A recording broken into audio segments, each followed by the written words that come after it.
இயேசு கிறிஸ்துவின் இனிய நாமத்தில் வாழ்த்துக்கள். இந்த நாளிலும் எரேமியா தீர்க்கதரிசியின் புஸ்தகம் 9வது அதிகாரத்தை நாம் தியானிக்க போகிறோம்.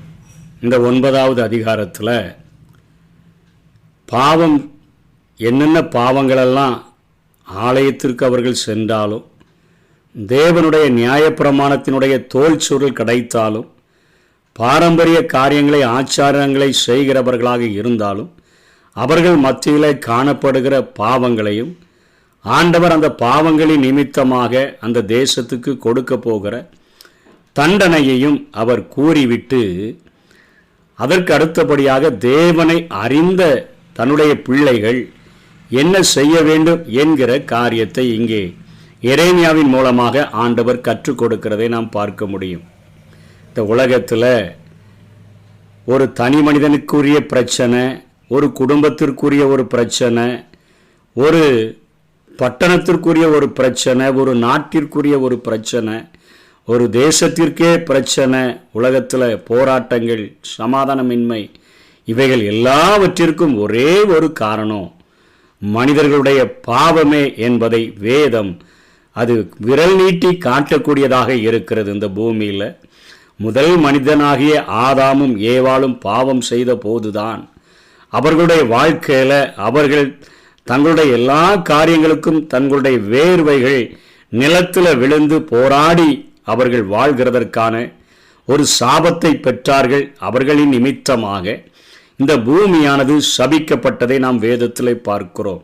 ஆகவே பாவத்தின் சம்பளம் மரணம் என்று வேதம் சொல்லுகிறபடியினால எந்த ஒரு பாவத்தை செய்தாலும் அதற்கான தண்டனையை அனுபவித்தே ஆக வேண்டும் என்கிறதையும் இதில் தவறாமல் எரேமியா கற்றுக் கொடுக்கிறதை நாம் பார்க்க முடியும். இந்த அதிகாரத்தில் அவர்கள் செய்கிற பாவமாக 3ஆம் வசனத்தில் இருந்து 14ஆம் வசனம் வரையிலும் அவர்கள் செய்கிற சாதாரணமான பாவங்களின் நிமித்தமாகவும் எவ்வளோ பெரிய அழிவை சந்திக்க வேண்டியது இருக்கிறது என்பதை அவர் கற்றுக் கொடுக்கிறதை பார்க்கிறோம். பொய் சொல்லுகிறார்கள், சத்தியத்திற்காக பலத்து கொள்வதில்லை, அதாவது சத்தியத்தில் ஸ்திரப்படுகிறதில்லை, பொல்லாப்புக்கு மேலே பொல்லாப்பு செய்து அவைகளின் மேலே அவர்கள் இம்ப்ரூவ்மெண்ட், அதாவது நடந்து ஏறுகிறார்கள் என்கிற காரியம் ஆண்டவரை அறியலை. அது நிமித்தமாக சிநேகிதன் தன்னுடைய சிநேகிதனை மோசம் போக்குகிறான், சகோதரன் தன்னுடைய சகோதரனை தூற்றி திரிகிறான்,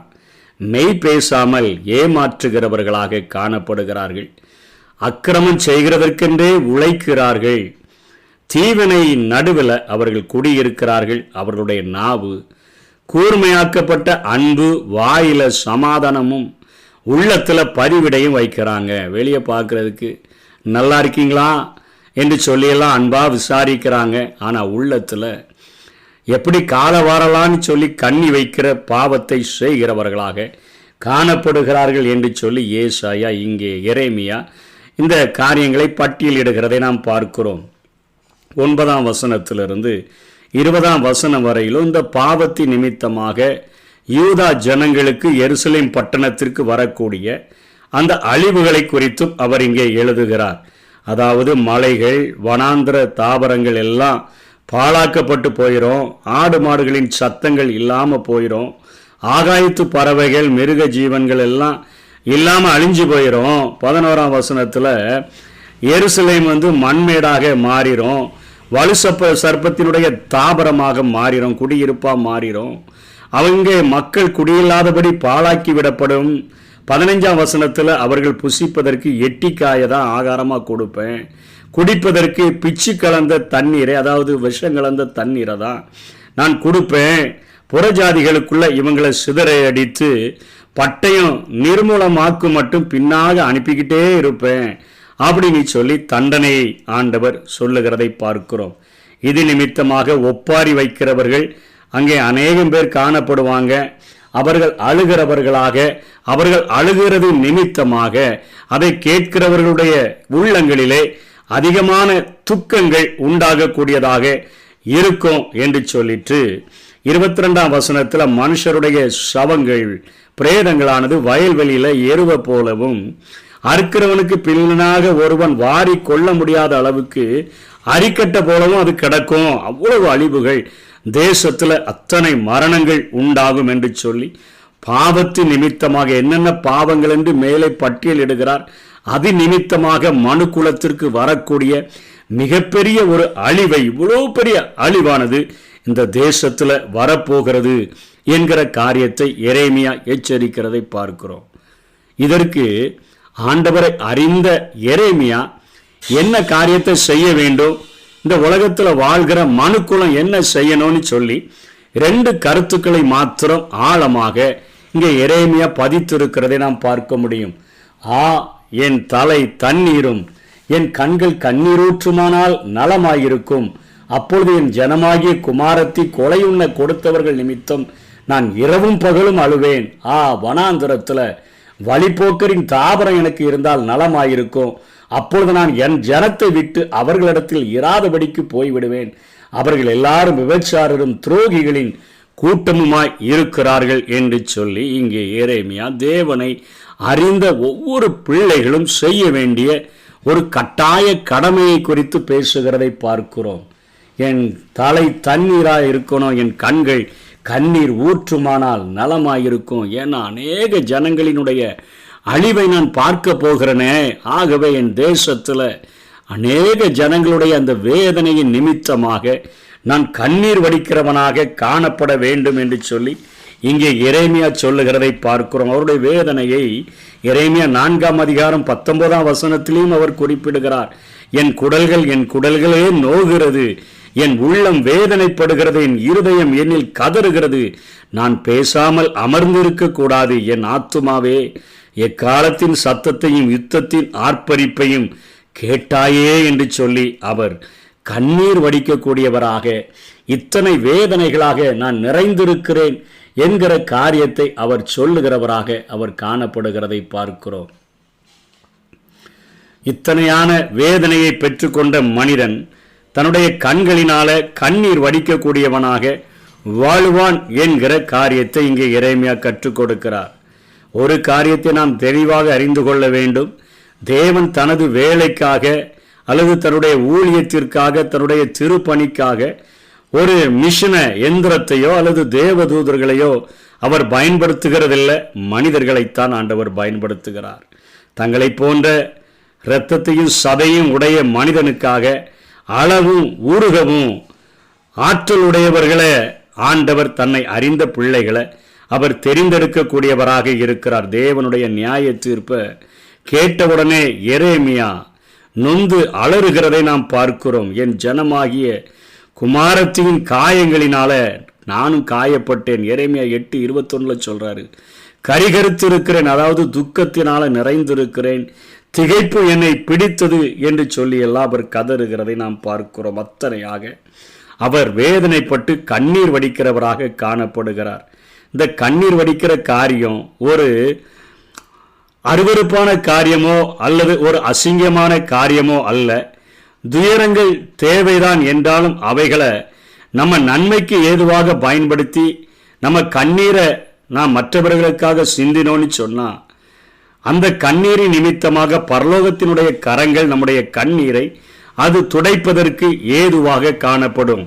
வேதத்தில் அழாத பரிசுத்தவான்களே இல்லை என்று சொல்லுகிறது போல ஆபிரகாமை குறித்து அவர் அழுதார், யாக்கோபை குறித்து அவர் அழுதார், யோசேப்பை குறித்து அவர் அழுதார், ஒருபால் அழுதாள், அன்னாள் அழுதாள், தாவீதும் யோனத்தானும் அழுதார்கள், எலிசா, எசேக்கியா, எஸ்ரா கால மக்கள், எஸ்ரா, நெகேமியா, யோபு, ஏசாயா, எரேமியா, இயேசு கிறிஸ்துவும் அழுதார், பேதுருவும் பவுலும் கூட அழுதார்கள், யோவானும் அழுதார் என்று சொல்லி நம்ம பார்க்கிறோம். இன்னைக்கு தேவனை அறிந்த ஜனங்கள் அறை வீட்டுக்குள்ள பிரவேசித்து மற்றவர்களுக்காக அவர்கள் கண்ணீர் சிந்துகிறவர்களாக காணப்பட்டார்கள் என்று சொன்னால், அத்தனை இலகின மனதுடையவர்களாக தேவனுக்கு முன்பாக நின்றார்கள் என்று சொன்னால், அறையை விட்டு வெளியே வரும்பொழுது அவர்கள் ஒரு இரும்பு தூணை போல ஆண்டவர் அவர்களை மாற்றி பயன்படுத்துவார்.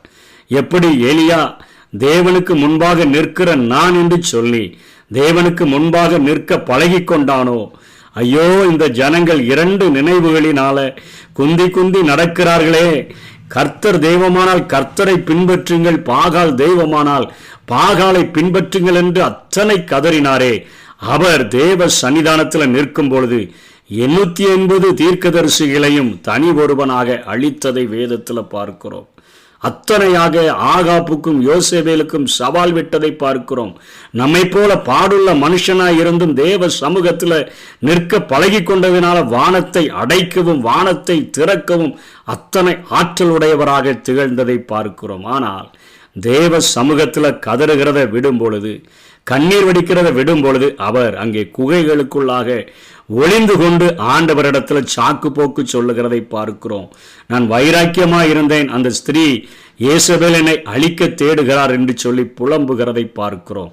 எந்த ஒரு தேவ மனுஷன் தேவனுடைய சன்னிதானத்துக்கு முன்பாக நின்று ஒரு அறை வீட்டுக்குற பிரவேசித்து எரேமியாவை போல என் தலை தண்ணீரும் என் கண்கள் கண்ணீர் ஊற்றுமானால் நலமாயிருக்கும் என்று சொல்லி அழுகிறாரோ, அப்படிப்பட்ட மனிதனை தேவன் தன்னுடைய கரங்களில் எடுத்து வல்லமையான கருவியாக ஆண்டவர் பயன்படுத்த முடியும்.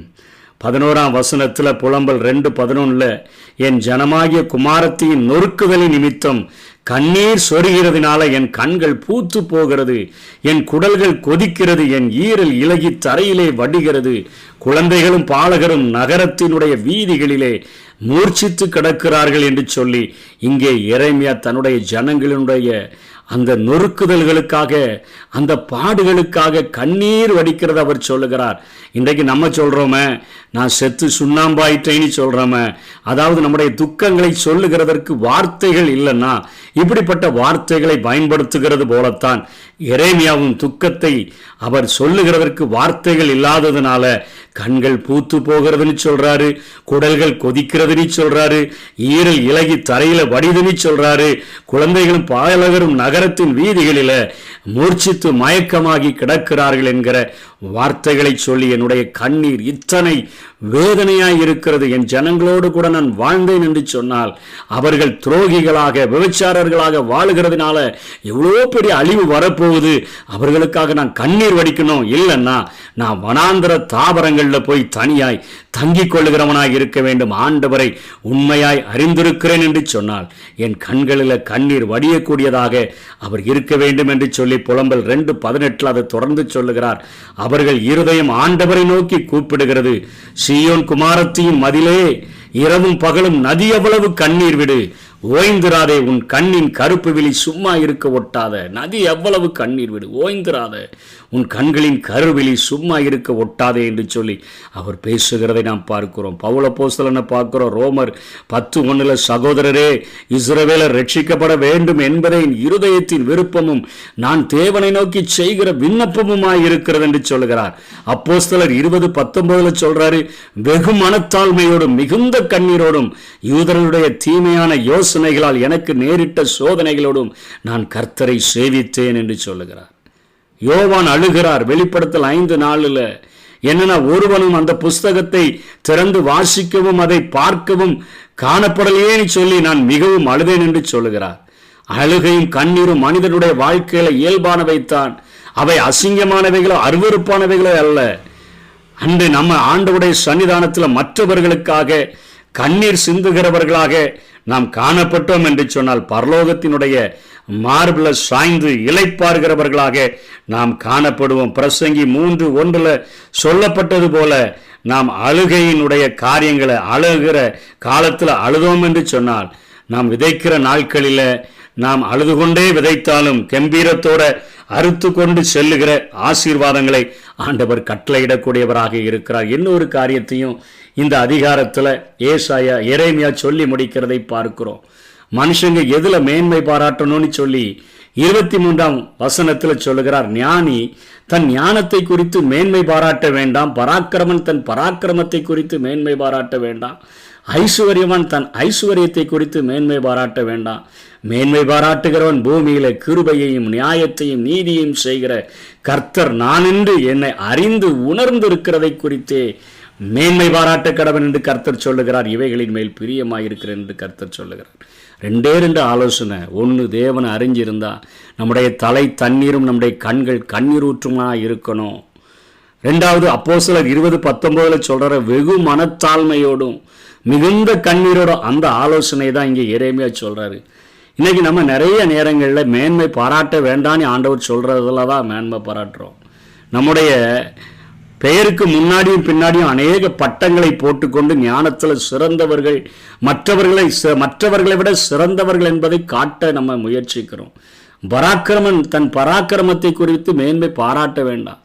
எனக்கு இவ்வளோ டேலண்ட் இருக்குன்னு சொல்லித்தான் நம்மை குறித்த ஹீரோயிசம் அதை காட்டுகிறதற்கு அநேக முயற்சிகளை எடுக்கிறவர்களாக காணப்படுகிறோம். ஐசுவரியவான் தன்னுடைய ஐசுவரியத்தை குறித்து மேன்மை பாராட்ட வேண்டாம். சம்பாதித்து ஓய்ந்தவர்கள் என்று சொல்லுகிற அநேகருடைய வார்த்தைகள் இந்த நாட்களில் கேட்க முடிகிறது. தலைமுறைக்கு சம்பாதிச்சிட்டேன்னு சொல்லுகிறவர்கள் இருக்கிறார்கள்.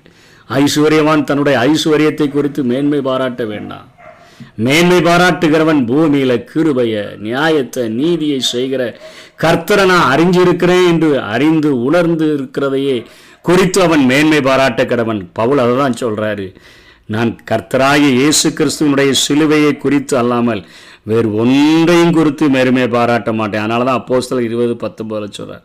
வெகு மனத்தாழ்மையோடு எவ்வளவோ கற்ற ஒரு பவுல் அப்போஸ்தலன், கமாலியலினுடைய பாதத்தில் இருந்து அவ்வளோ காரியங்களை கற்றுக்கொண்டவன், அத்தனை ஒரு கப்பலுக்கே ஓனராக இருந்த ஒரு மனிதன், அவ்வளவு காரியங்களிலும் பரிசேயன் சொல்றாரு. அவர் அநேக குடியுரிமைகளை பெற்ற ஒரு மனிதனாக இருந்த போதிலும் கூட தன்னுடைய ஞானத்தை குறித்தோ, தன்னுடைய பராக்கிரமத்தை குறித்தோ, தன்னுடைய ஐஸ்வர்யத்தை குறித்தோ மேன்மை பாராட்டல. மேன்மை பாராட்டுகிறதெல்லாம் பூமியில கிருபைய, நியாயத்தை, நீதியை செய்கிற ஆண்டவரை குறித்து மேன்மை பாராட்டிட்டு சொல்றாரு, நான் என் ஆண்டவராகிய இயேசு கிறிஸ்துவை அறிகிற அறிவின் மேன்மைக்காக எல்லாவற்றையும் நஷ்டம் என்று விட்டேன், குப்பையா எண்ணுகிறேன். அதனாலதான் வெகு மனத்தாழ்மையோட மிகுந்த கண்ணீரோடு கூட நான் உங்கள் மத்தியில் நான் இருந்தேன், நான் கர்த்தரை சேவித்தேன் என்று சொல்கிறார். அப்படிப்பட்ட ஒரு வாழ்க்கையை கர்த்தரை அறிந்த பிள்ளைகள் வாழ வேண்டும் என்று சொல்லி ஆண்டவர் விரும்புகிறார். பாவம் செய்தோம் என்று சொன்னால் இந்த அதிகாரத்தில் சொல்லப்பட்ட அத்தனை தண்டனைகளும் நம்ம மேல வந்துவிடும்.